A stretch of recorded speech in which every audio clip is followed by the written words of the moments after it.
New at 6, the Port of Brownsville could soon be seeing major repairs and even construction of a new dock. The Board of Canal Commissioners was presented with 2 resolutions last week. CBS 4's Tiffany Huertas is here to explain. Marcy, Eddie, one of the resolutions allows the port to move forward with building the new liquid cargo dock for liquid commodities like gasoline and diesel and improve some of the existing infrastructure. Some residents are welcoming the project with open arms. Leroy de los Santos started working at the Port of Brownsville 40 years ago doing general labor. Then I kept working up as a foreman, then I crane operator, winchman, everything else. I did everything. He is also a former commissioner of the Brownsville Port, but now works for the International Longshoremen's Association. About 45 guys that work here off and on.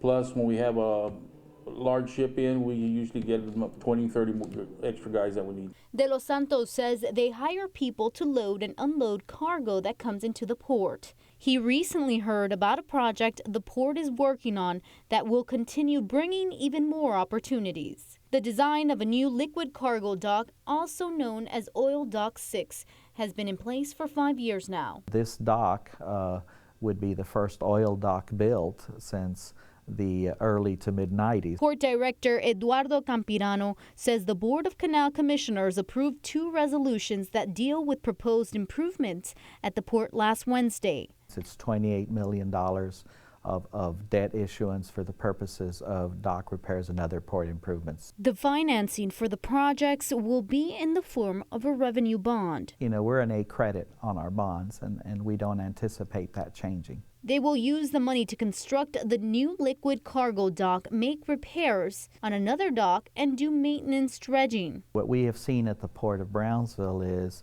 quite a bit of increase of the liquid commodities that are coming through the port. The new dock means more jobs, with a majority impacting terminal operators. Of course, the more activity at the port as it relates to vessel activity, you know, that means that there's going to be more needs for tugboat services. There's going to be more need for the customs agents who have to document the movement of all of this cargo. The majority of the commodities are coming to the port from all over, and they are exporting them to Mexico.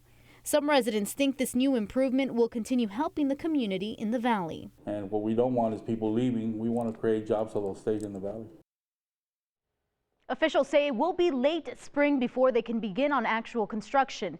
Live in the studio, Tiffany Huertas, CBS 4 News and ValleyCentral.com.